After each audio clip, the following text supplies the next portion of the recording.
So I gotta tell you guys, I think this year is gonna be a major bumper crop for the black cap raspberries. That's what you're gonna see coming on first. You can see right there, I've got a video on them. I do have a ton of blackberries coming on this year as well. I'm hoping that we have a bumper crop of both for obvious reasons. But I just wanna say, make sure you are looking around because you can clearly see these things are coming on very, very quickly. It's a good thing. How you doing, Rocky Balboa? Your name is really Boo Radley, but he protects all of my turkeys. Hi, sister. Good morning. Are you going to go into the barn or are you going to run with me? Fritz, we know you're going to be a lazy bum. Hi, baby. Hi, Miss Thing. Are you going to run with me today? That's my running partner right there, y'all. That's my girlfriend right there. Miss Sister. She won't hardly ever let you pet her, but she will run with you, won't you, baby? And she loves her treats. Fritz and Miss Ginger like to hang out at the house a lot more these days, but they do come up here and play and run and whatnot. But Miss Ginger, honey, she's lounging. You ready to run, Fritz? Let's go. Hey guys, how are you doing? You doing good today?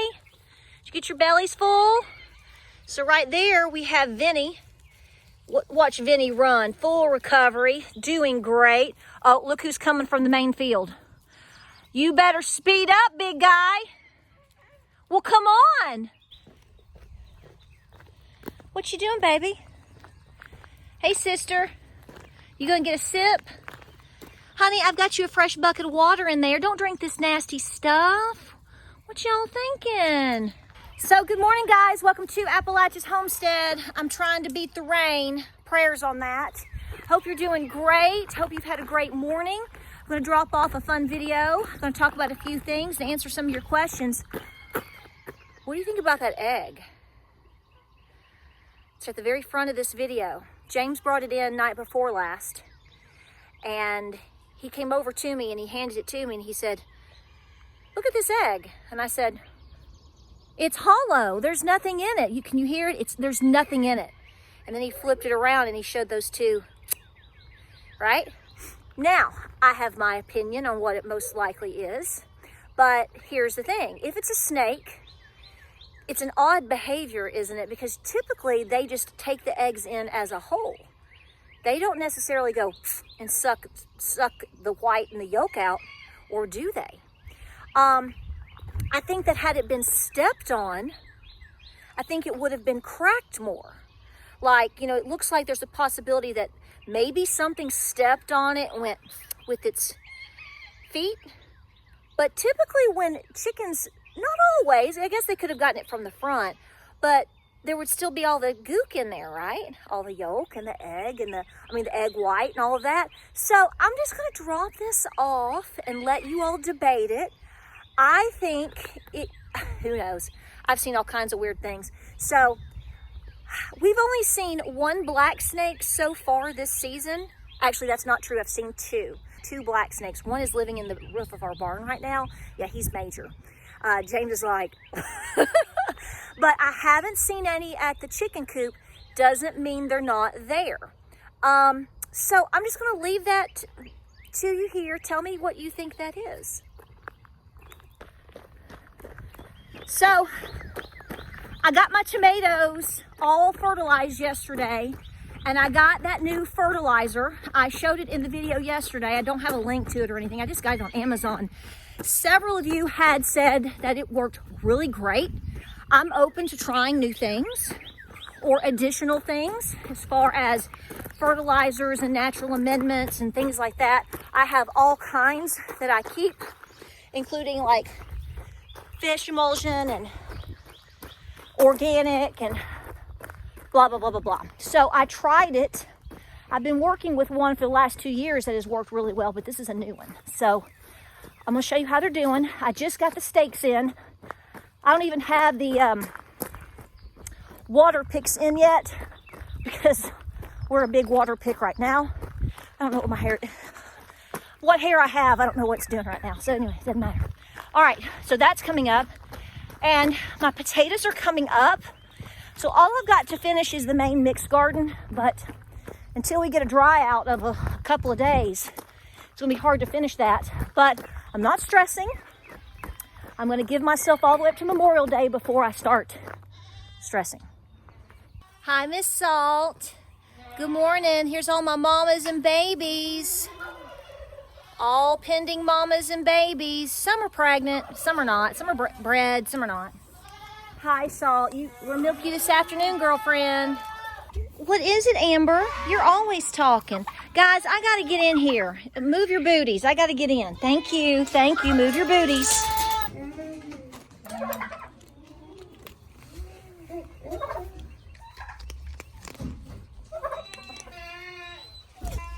Ginger, did you come up here, sweetie? You want to visit everybody? Huh? Oh, you want to try that one too?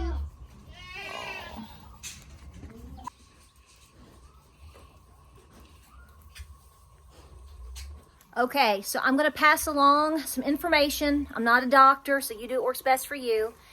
Little Bugsy, we got her back into the stall with her mama because something happened to her little eye. I just took a quick little shot. She's being a little bit sheepish, if you will, because she knows I've been coming in the past couple of days treating her eye, and she does not like that. But here's the deal. She got something in her eye, and it created like a sty right here, okay? So I started treating her with, I call it Vatiricin. That's probably not saying it right, whatever. The actual pink eye spray. I highly recommend that you have this in your medicine cabinet for all your barn critters. Okay, you catch me? This is awesome stuff. You can actually use Vatiricin, the regular, for all kinds of different wounds. They also make one for humans. Although, you know, whatever. Shut up, chair. This has worked great. In addition to that, I also got ahead of the curve, and I have terramycin. I don't know if you can still get it on the shelf or not. So if you can get this, it's not cheap. It's usually about 25 or 30 bucks, but it's an antibiotic, okay? So I've been spraying her in the eye gently twice a day, and I've been applying this. And basically all the swelling has gone down, all the oozing has gone away, and all that's left is it's basically scabbing over. So I just want to drop this off. At a minimum, I think you should have this. Again, it might cost you $20 or $30.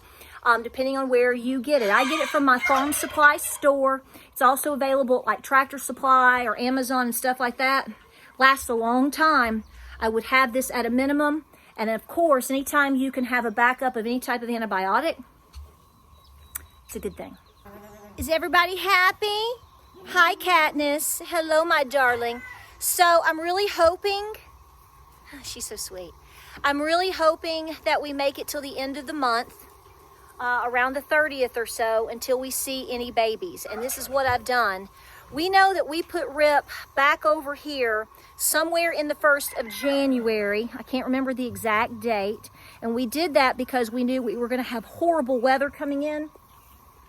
And I wanted them all to be together to stay warm. Now, the ones that actually had babies, they were not in there with Rip. Okay, these were all girls. If they're bred, these were girls that literally were not bred, or later on, maybe in March or April, we put some more girls back over, and there's a chance that some of them could have been bred again. Those would have been the mamas that lost their babies back when we had the run of the kid run back on the 1st of November. Remember, I had 2 mamas that lost their babies. So we kept them separate for a while to let them heal and adjust. But then again, you know, several months later, after that time period, they were all together. So my point is, we could have goat kids, I'm very certain, probably by the end of the month into the 1st of June. And like I said, some of these are first-time mamas. These were girls that were not bred and gave birth back in November in any way, shape, or form. So it's what we're watching.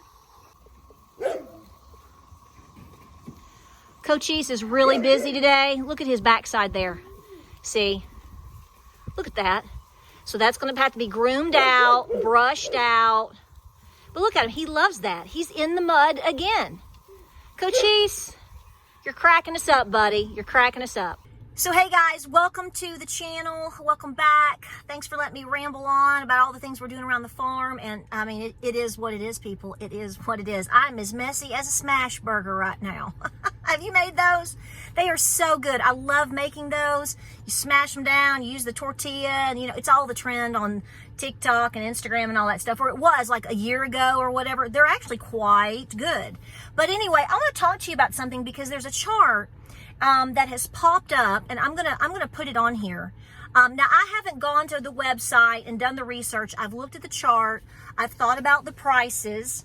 I'm evaluating our situation compared to people that we know, and trying to look at the reality of where everybody is. So on this chart, a lot of people are talking about it this morning, and they're like, holy cow. They're like, that's not realistic. Well, it is realistic if you potentially realistic. If you go down in the bottom right corner and you read what they're telling you. So what they're doing is they show this map of the United States, and they're telling you how much you have to make. You, meaning a family of 4. Mom, dad, working, 2 children. Okay? And it's telling you what you need to earn in order to live comfortably in that state. Now, obviously, it's going to be hit or miss in each state. There's several things to look at here, so let's dissect it in several ways. First of all, I guess they're including everybody from suburbia into the cities, into the rural areas or whatever, because you're going to say, I don't need to make that much to be comfortable. All right, well, let's just go with the data, though. Think about this. So in the bottom corner of the map, it says comfortable was defined as the annual income required to cover the 50-30-20 budget. Okay, what is the 50-30-20 budget? 50% of earnings goes to necessities. So when you tell me it's necessary, that means like house payment, rent, energy, insurance, the necessities of life. I'm assuming that also means your food budget as well. 50%, okay? So your house, your food, your insurance, your water bill, your light bill, all of your, quote, necessities. This is what this is based upon. So 50%, okay?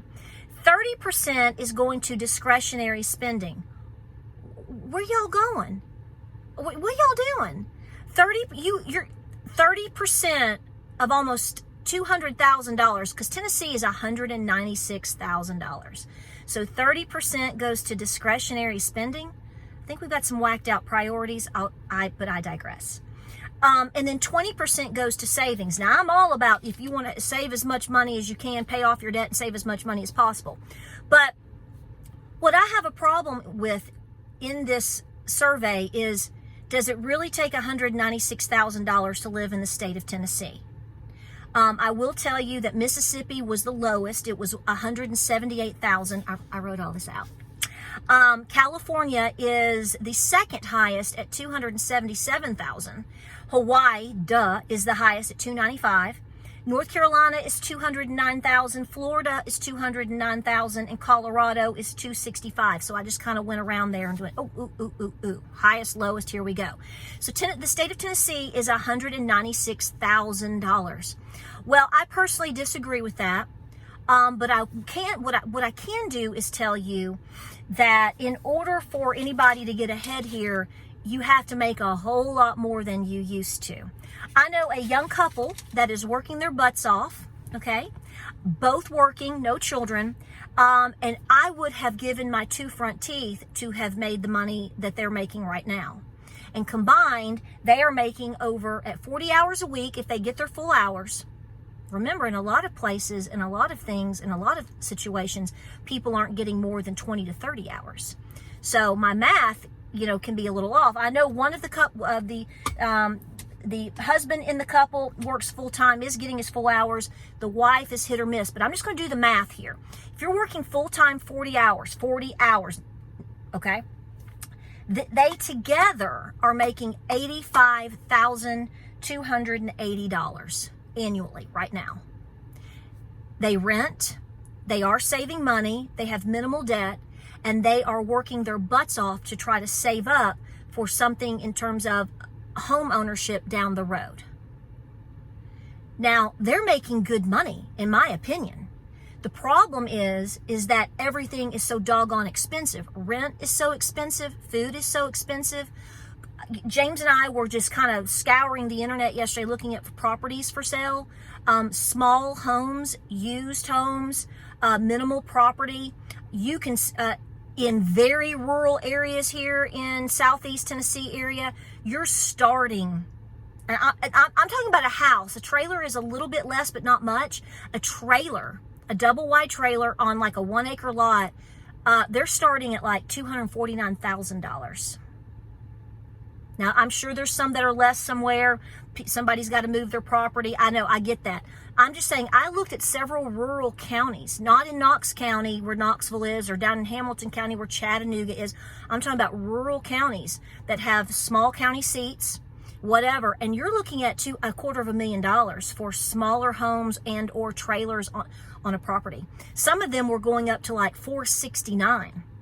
And I'm telling you right now, 5-10 years ago, all of those things were less than half of what you're talking about right now. Okay, so prices here have not come down yet. They need to. I don't disagree with you, but I'm just saying the point that I'm making here is the reality in this is that people are not making $196,000 in Tennessee. Now, there are some, sure. I mean, clearly. But the average people here are making probably more between 30 to 80, depending on who does what and whatever, okay? That seems to be more of the consistent income, and it typically takes two people to do that. I was listening to, what was it, a week or two ago, a survey or chart came out talking about the minimum that you need to make in order to just make it. And it was on Glenn Beck, and he was going through that he listed every single state. It's like a week or two ago. You can go on his channel on YouTube and see it. And the state of Tennessee was on the lower end, just like Mississippi. And he said you had to make $86,000. So just to get it. So that's what I'm saying. They're making 85. They're able to make rent, have food. They have 2 vehicles. They have minimal debt. They're trying to pay it off. They're saving money. They're doing all the things. And it's 2 people working to make 85,000. Like I said, and Glenn Beck said you need to make 86. I think that's probably more in line. But again, when you start throwing a house in on it, possibly, when you are trying to save more money, when you have 2 kids, you could have more medical bills, because every time you add a person to the equation, clearly that's more mouths to feed, bills to pay, insurance to have, all kinds of different things. So what do you think about this? I'll attach what I can from this, at least a screenshot. But what do you think about this? I mean, $196,000. First of all, I know people are going to say that can't be true because I'm doing it on this. Well, I think it depends upon A, where you live, B, what is your house payment, are you trying to save? But when you are committing 30% of your income, regardless of what it is, to discretionary spending, I think there needs to be a step back from that. I mean, that's like saying I make $100,000 a year, but I'm going to spend $30,000 of it just on whatever. Is that the case? Is that the goal? Is that what people are doing? And are these goals even achievable at this time? Here's another problem. So I just talked about this couple and how they're working very hard. They're doing well. They're doing all of these things. But in order for them to buy a home, to buy a plot of land, to get out of a rental situation, it's probably going to take them years because of how much they're going to have to put down. They don't want to be house poor when they start. You know, if they want to go buy a lawnmower or, buy a new couch or, all the things that a lot of people do when they get their first new home, maybe, buy a refrigerator. I don't know. I mean, I'm just coming up maybe you have to buy a warranty. I'm just thinking of random stuff that you typically do and have to add onto the cost of being a homeowner. So if $196,000 is what it takes to live comfortably in the state of Tennessee, man, we're in a world of hurt. But here's the thing that I'm trying to point to you. Even making $86,000, $85,000 isn't getting people ahead here in the state of Tennessee. So if you cut it in half, which is probably what a lot of people want to do, say, I don't make that much and I do this. Where are we going with this? How are people going to be able to get ahead? How is somebody that is right now doing the best that they can and they're making $85,000, $86,000 a year as a couple, how are they even supposed to even think about making $196,000? Even if they said, well, that's a bunch of malarkey. It's going to be more like this much goes to this, and I'm going to try to save 10 to 20%, even though the average is 3% right now, I believe. And we're not going to have any discretionary spending. We're going to do the minimal as possible.